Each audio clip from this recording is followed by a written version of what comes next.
faces that I haven't seen for a while, some new faces. And yeah, it's been a great morning. Thank you, Lorraine, for putting this all together and for your team. Okay, so my head just goes blank. It's totally blank. Okay. So I wanted to thank Lorraine. I just did that. And I also wanted to share a little bit about where the lipstick pens came from. So it was actually my husband's idea, my brand strategist, John Rankin. And he's like, you should find something lipstick related. And I was like, wonder if I can do that. And the reason why is I'll bring my mom into this talk immediately because I love to have her here with us. And so my mom, she was a nurse. She was a director of nursing for 20 plus years. And so when you saw my mom, she was always in the white. She always wore the white hat. She also never left the house without her lips on.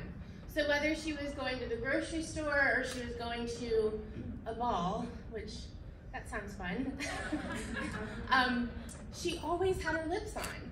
And so I found myself, when I started my business, I found myself doing the same thing, putting my lipstick on. And in the morning, when I get ready, and a lot of times I have some of my community join me in these morning huddles, is what I like to call them. I have everyone put their lipstick on. So it's become a little part of my brand. And so my husband said, go and find these little lipstick pens. So I hope you enjoy them. And I also want to talk about this outfit before I jump in. So I look like I'm 25. I'm dressed like I'm a 25-year-old today. Or Debbie Gibson, as Shannon said earlier. Any of you know who that is, Tiffany, Debbie Gibson. So I have two daughters. I have a 21-year-old and 23-year-old, and my youngest, Allie and Anna. Allie helped me get dressed, and she's pulled out the wide jeans and put the hat on. She even said I need to wear like a crop top, which I was like, that's moving a little bit too far. So that's why a 47-year-old is dressed like a 25-year-old today. But I'm wearing it, and I'm excited about the speakers coming up because I feel really good in this 25 hip outfit. Okay, there was one last thing I wanted to share. One last thing I wanted to share is that this is going to be a very interactive, workshop-y talk. It's not me talking at you.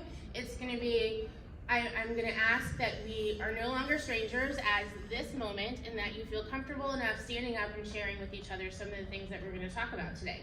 Because last night when I was practicing in front of my audience of 3 dogs, Birdie, Bear, and Bunny, none of them were interactive. But Birdie was chasing her ball, Bunny was licking, because that's all she ever does is lick, and Bear was fast asleep. So I'm asking for all of you to be more interactive than my 3 little pups. Okay, let's get this started.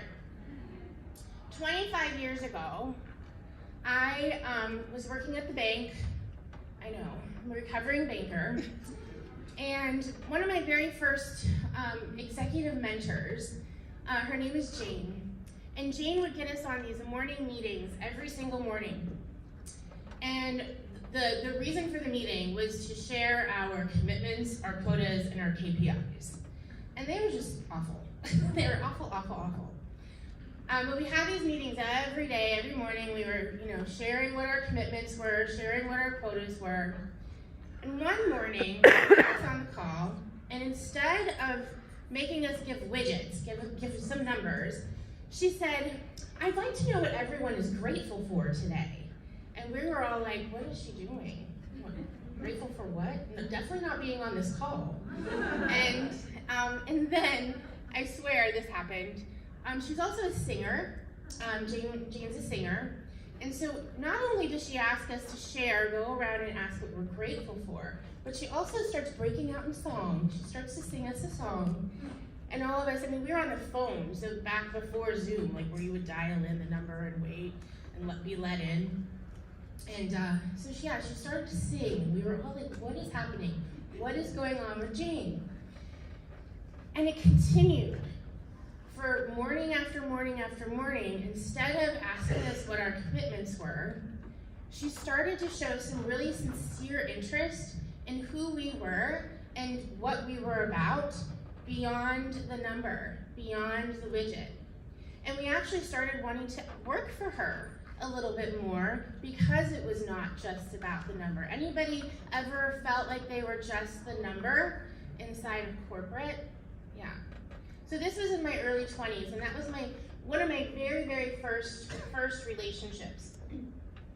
So I'm looking at my little notes here. So last weekend I got to spend in Florida. If you ever get to go to Florida, Indian Rocks Beach is quite a lovely little area in Tampa, near Tampa. Plug for Indian Rocks. But anyway, I was in Florida taking 3 clients on retreat. And so we spent 4 lovely nights in Florida, and there was crying, there was sharing, there was laughing, there was a ton of business building. And when I got home from that retreat, just like a similar retreat last year, when I got home from that retreat, I felt this warmth. And I knew that I was destined to be doing what I'm doing right now. And so when we think about, today we're going to be talking about the heart cell and building your business led from the heart, and what that looks like. And so today, when you think about what you do, the very foundation of what you do, the very foundation of how you're spending your days, every day, building your business, the first question I want to ask you is, are you in love with it? Are you absolutely in love with what you do?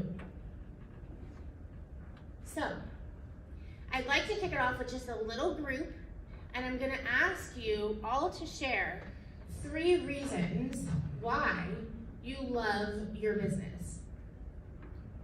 I already shared mine. Mine was three women that I got to spend 4 nights with, and when I came back, I felt that warmth, and I knew I was destined to do what I'm doing. So I'd like to just take like 2 minutes at your table and write down, what are the 3 reasons you love your business? What are the things that come up for you when you think about the reasons why you love your business? I'll give you a minute.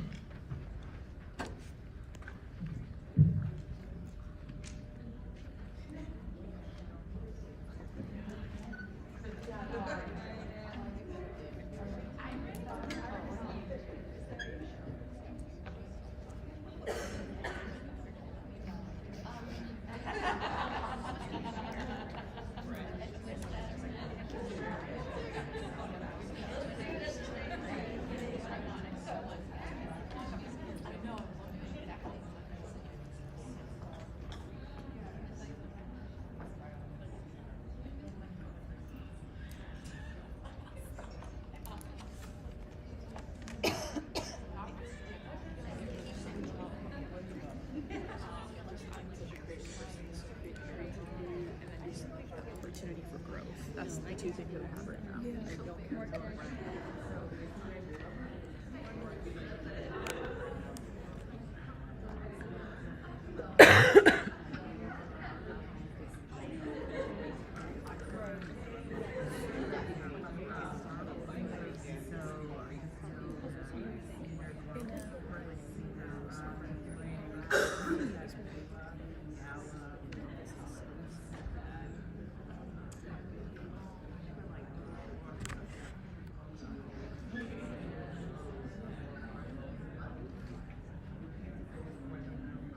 Okay, so I said this was going to be interactive, and we have like 4 more things to do. So who wants to hop up first and say why they are in love with their business? What are the reasons, 3 reasons, or 1 reason? I don't care how many reasons, but tell me why you're in love with your business.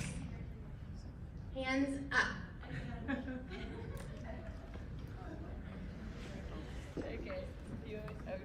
Hello, me again. So I love my business because I bring the sense of financial security to people. I feel completely in control of my income levels. There's no gender differences in what I do. It all depends on how hard I'm willing to work. And I love working with people. Like, I never wanted to sit in front of the computer, and Hannah is a colleague of mine. She'll tell me that there is a lot more sitting in front of the computer than I thought there was, but still, a huge portion is working with people and interacting with, hopefully, young entrepreneurial women like you girls. Thank you. Thanks. I saw one other hand. Oh, over here. Okay. Sorry. Hello. So I think some of these are future things, but also now. What came to mind first is freedom. That's my biggest value, freedom to create whatever I want, bring in the amount of financial abundance that I want, and also time, time freedom. And then I think peace. So just like time, I guess, to connect with my inner peace and intention and what drives me in my business, and connection. So connection's also always an underlying theme, connection with myself and the people I get to connect with. So that's it. That's wonderful. Thank you. Well, one more. Go ahead.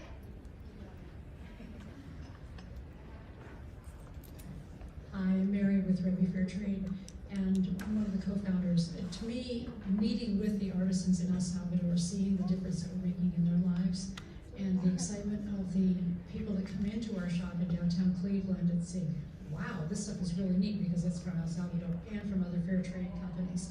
And I'm feeling like I'm making a difference, that we're making a difference with the shop in the community and in other places. Thank you. Thank you. Thank you, ladies, so much for sharing. In regards to the freedom, I hear that quite often.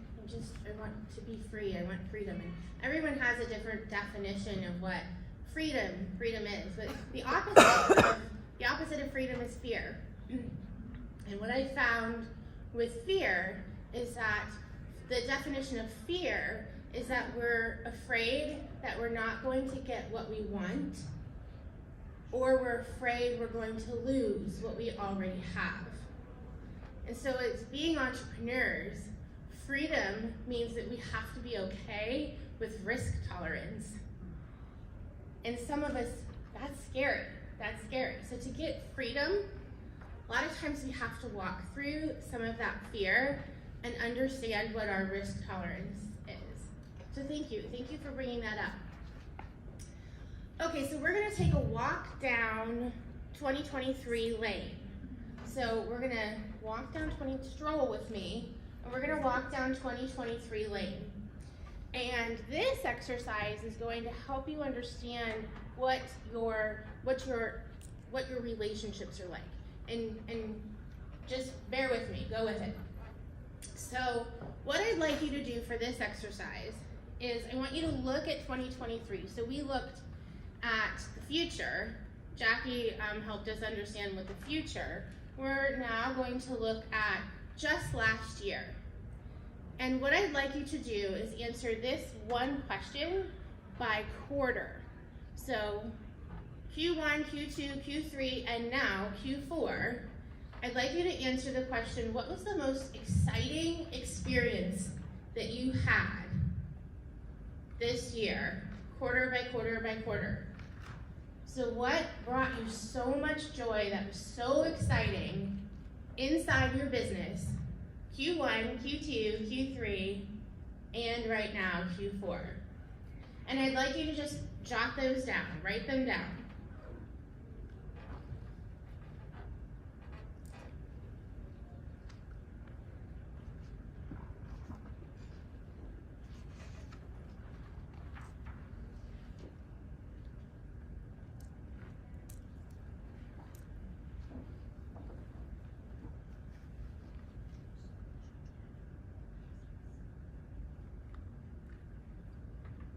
Okay. So instead of sharing, I'm going to walk you through my 2023. And I want you to listen for an overwhelming common denominator. Okay? All right. So Q1 of 2023, I found myself in Puerto Rico at a women's conference. with one of my coaches who wrote the book We Should All Be Millionaires. And Rachel was standing on stage and she was telling us that she had decided to launch her founding coaching certification. And as soon as she said it, I ran up to the stage. She didn't even tell us to run up to the stage yet, but here I am out of my seat running up to the stage. Because it's one of my mission is to close the wealth gap for women entrepreneurs. And we're not gonna go down that road today. But it was such an exciting experience because of the people around me. Second quarter, I found myself running away to France with 9 women entrepreneurs, and during this business retreat, we decided to celebrate and see Beyonce in Paris. Again, these were the women that were around me. In third quarter, I had a tarot reading, and the second tarot reading I've ever had in my life. And she's also a really good friend of mine. And so after this tarot reading, I didn't really think anything of it, but I had been sending out proposals and emails and third quarter is when I brought on the team to publish my book in 2024, The Heart Cell. Team of people around me. And fourth quarter right now, I'm traveling around the US taking my one-on-one clients and my group clients on business retreats to finish up the year. So as you can see, the common denominator through the entire year is who I surrounded myself with and the relationships that I've built. So when you look at your most exciting experiences throughout the year, Q1, Q2, Q3, Q4, are you identifying it that it's the people that are around you, that experience? A lot of times when we say, oh my gosh, high five, we hit this goal, high five, we made this much money, high five, we're scaling, is that really the most exciting experience? When you look at a year in review, it's truly about who is around you as you're building your business. So I want to take that a little step further, and I want to talk about your relationships. I want to talk about your relationships and the relationships that you really, really value. And this doesn't have to be just your relationships in your business. This can be any relationship. But I'd like you to take a minute right now and write down at least 3 or 4 names of people in your life that have given you the biggest impact or been the biggest impact that you value their relationship, the relationship you have with them. So one of those women, for me, is my mom. And so when you're writing down the names, I'd like you to also include what are the characteristics? What are the characteristics about these people? Why is this relationship so special? Why do you value this relationship so much? Is it because you want to leave a legacy with them? Is it because they listen to you? Is it because you can shoot from the hip and say, I'm sorry later, and they'll still love you? What are the characteristics? Do you have mutual respect? So it's more than, hey, we like these same movies. Or we have the same attraction to something.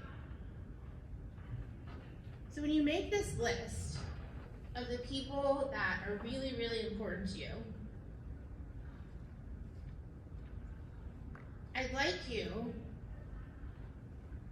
to look at that list and say to yourself, what if I looked at my business the same way I looked at my treasured relationships? one way that's going to flip your business on its head is with what we've been talking about all morning, the word networking. When you look at your business the same way you look at your treasured relationships, you're gonna spend a lot more time building relationships with people in a whole new way. So when we look at networking, I want to share with you, like I call BS on networking altogether. I can talk about it all day, and it's all over. I mean, so like my authority is when it comes to networking, unless you have intent to actually build a relationship, it's just bullshit. There's no point. So what this does is it gives you the opportunity to build your business by building relationships. And this is what the heart sell is. The heart sell is the art of conversation. Ever been in a room where someone says they're gonna network and then they pitch their business to you? Ever been in that type of room? Those are the rooms I don't want to be in. Those are the rooms that are not part of the heart sell. But what is part of the heart sell is how you actually show up with sincere intent when you're having these conversations. And here's the really big deal.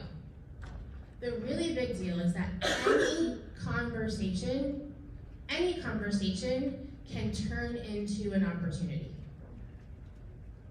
And we need to start looking at it that way. Because all a sales call actually is an opportunity to walk someone down a path to see if you can solve their problem.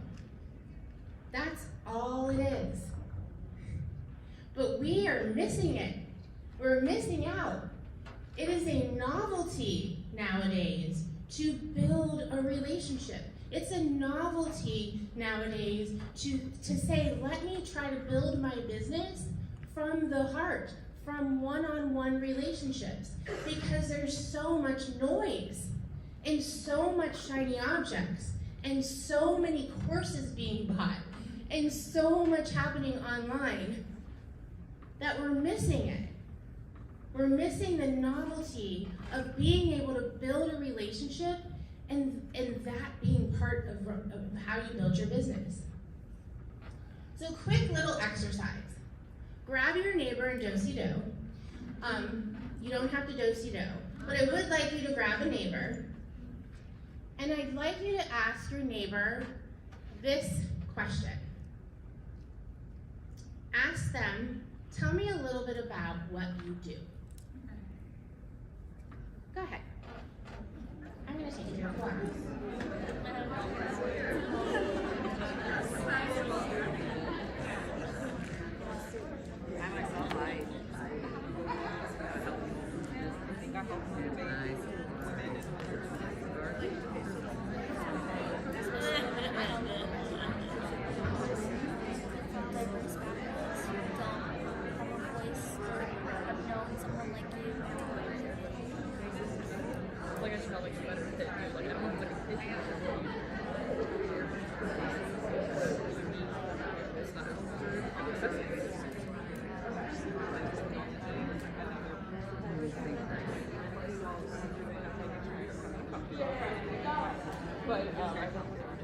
A unique style of you have to have that unique because people love uniqueness. Unique twist to the regular twist. You know, just like I can say, oh yeah, well I mean I people, but I tell them.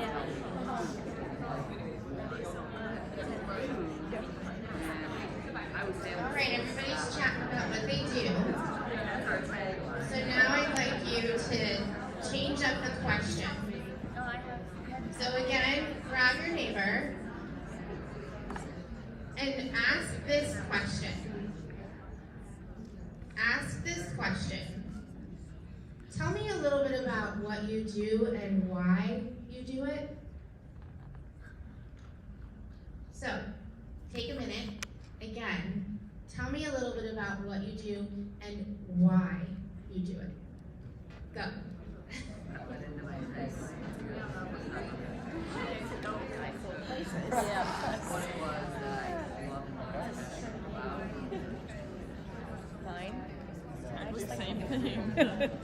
Which we talked about it, yeah. Passion to purpose. Right. Side hustle.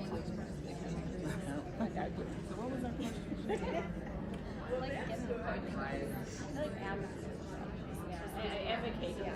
That's exactly right. How about you?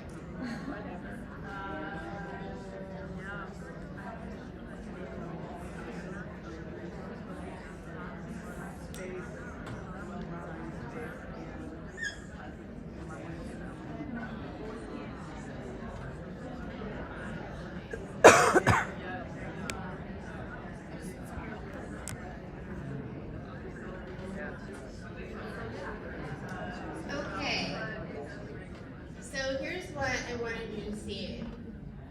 The energy changes when we feel something. So when we ask, what do you do? I'm just going to give you a fact of what I do. And that fact is going to lay flat. When asking what you do and why, there's now a feeling attached to that. And I actually have the beginning of starting a connection and potentially a relationship with you. I'm feeling something.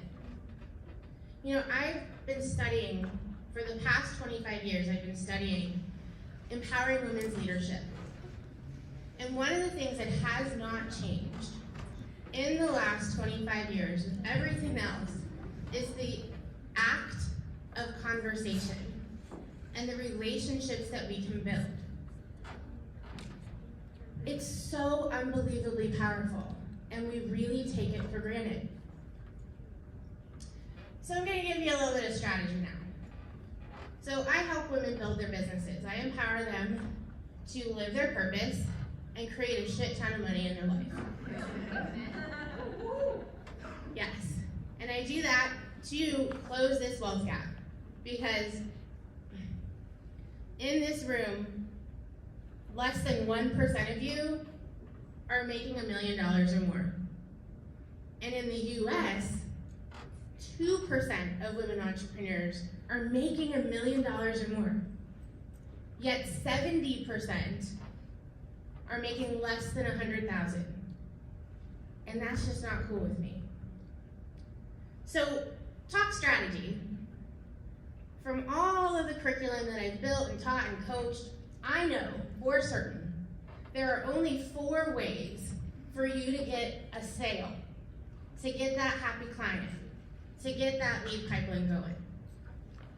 I'm not going to go into every detail, but these 4 ways. Number 1, it's strategic outreach to your ideal target audience. Strategic outreach to your ideal target audience. That's number 1. Nobody's doing that, by the way, right now. Number 2, partnership development. But having a strategy around partnership development, not just saying, yeah, I get all my clients from referrals and word of mouth. That's not a strategy. The third is what we talked about earlier, and that's building your ecosystem. And building your ecosystem is so incredibly powerful. Yes, it takes time.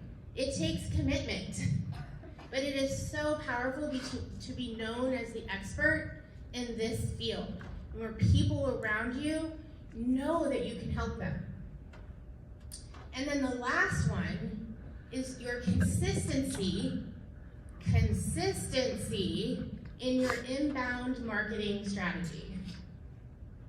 So hosting a live once a week, tossing up a reel twice a week, sending out your newsletter once a month is not going to create the flywheel of leads that you want in your business. You need to be doing all 4 of these things. And what all 4 of them have in common is the art of conversation. All 4 of them require you to build a relationship. Okay, So if all 4 of them require you to build a relationship, and all 4 of them require you to have a conversation, I'm going to teach you a little bit about how to have that said conversation. How to sell. My favorite topic. And nobody likes it. Even like marketing people changed it completely to business development because that's how much they hate the word sales. I love it. I love it because of my definition. So some of you may have a completely different definition of sales, which is like ooey, gross, all those words that are going around right now. My definition of sales is the heart, is loving your client. So I'm going to give you a little bit of tools around how to have these conversations. So I'm going to give you a little rhetoric story because that's what they tell you to do when you're public speaking. So my little rhetoric story is this. You broke your phone. That's the situation you're in. You broke your phone. I'm just going to use Apple. So you broke your Apple phone. And you do not pass go, you do not collect $200, you run straight to that Apple store. And you're not leaving that Apple store until you have your phone fixed or a new phone, right? That's how important our phones are. So picture that, a little visual. Okay. The other is you are in anthropology, buying people hats. And you know next door to anthropology is the Apple store. And you know there's those like Apple 15s coming out, or they might be out, and you're really curious to know what they are. So you pop in to the Apple store, and you pet the dog, because a lot of times there's dogs in Apple stores, and I'm not sure why. And you chat with the cute little Apple guy, and he tells you all the things about the Apple 15, and you ponder, maybe, sounds cool. And you walk out of the store with really nothing. It's our job, as business owners, to uncover the broken phone in everyone that is going to buy from you. It is not their job to break the phone and come to you. It is your job to figure out the broken phone when you're talking to them. And that's the art of the heart sell. That's the art of the conversation. So in my book, there is a laundry list of things to do. But for today, I'm going to give you what one of the most important steps is inside this art of conversation. And that is the profiling questions. My husband likes to call it the interrogation. And he's like, don't people think that you're interrogating them? I'm like, no, honey, they think that I'm sincerely interested because I am. But my husband's the type of guy that we'll be in the elevator, you know, and we were talking earlier about like how you can come off the elevator knowing you know someone's whole life story. My husband on the elevator will give you a side eye, like, do not talk to me. So like he does not get at all relationship building. Not even a little bit. Poor guy. So, love him so. But he does know about lipstick pens. He does know about that. Okay, so profiling questions. There are 3 different levels to profiling questions. And remember what I said, the art of conversation. Come on. The art of conversation, all it is, every conversation is an opportunity to walk them down a path to see if you can solve their problem, to find the broken phone. So these 3 levels of profiling, and I want you guys to practice on each other today, not right now, but like afterwards. It's gonna be fun. But 3 levels of profiling. The first level of profiling is what you typically already do. So when you're on a call with someone, or you're networking with someone, you're having a coffee chat with someone, the first thing we typically ask is, tell me about yourself. Tell me your story. Tell me your origin story. Where do you come from, right? And so that's a high-level profiling question. It's a very surface-level profiling question. And a lot of times we stop there. that's where we're really missing out. So there's two more levels of profiling. We have high-level profiling questions, mid-level, and pain questions, where the broken phone lives. And if we don't get to the third level, guess what? You don't pitch your product.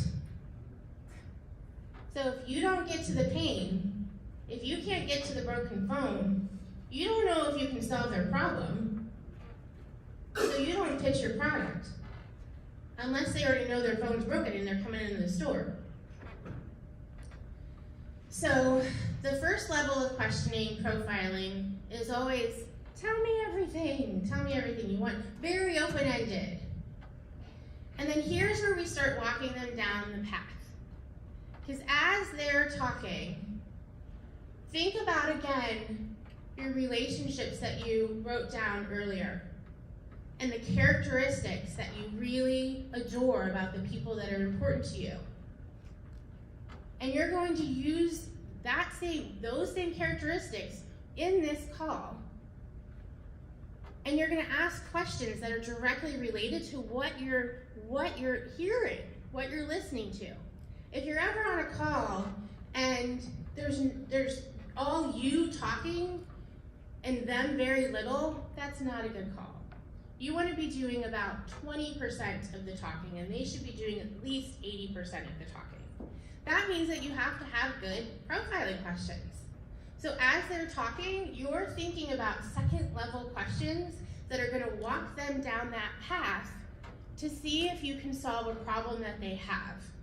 So you're looking at this conversation as an opportunity. Follow me? So if I'm a sex therapist, I'm going to ask you how your sex life is. Just kidding. Just kidding.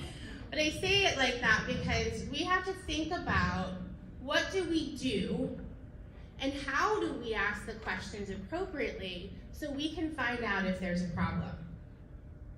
So what do you and your husband do in your spare time? So these second level questions are, tell me more about that specific challenge. Can you share with me a little bit more about what you did here? You're exploring more. Why do you think that your brand isn't converting? Why haven't you hired anyone? You're exploring more. You're opening up the dialogue so you can find out more information. And then the third level question, that's your pain. And the thing is, this is where we get what's called happy ears. Because we may hear something during that conversation that says, ooh, yeah, I can help them, I know I can help them. And before we get to the pain, we start product vomiting all over them. We start telling them, oh my God, yes, and I can help you because, you need a new logo, and I can do the logo, and we can do the website, we can do that, and they haven't seen the pain yet. So those third level questions are so vital because they're the ones that need to see the pain. You have already figured it out, but they need to say it. And when they lean into you after you've asked those pain questions, they're more than likely going to say, I wonder if you can help me. And when that happens, you know that's your client. You know that's your client. So those pain questions are, what have you done to try to fix this? How important is this for you to solve? What has been the bottleneck all along? And when I work with clients, we come up with 30 questions. We come up with at least 30 questions. And it doesn't mean that you're going to use all of those questions during every conversation, but I want you to have them so you feel confident going into the call. And guess what? When you have all these questions, they also become topics for content. Because whatever problem you're trying to solve, whatever pain you're trying to solve, that should be all over your social media and your network. So when you're building out these questions, use it multiple ways. Did you guys like my little apple story? I came up with that last night. The dogs did not care about it at all.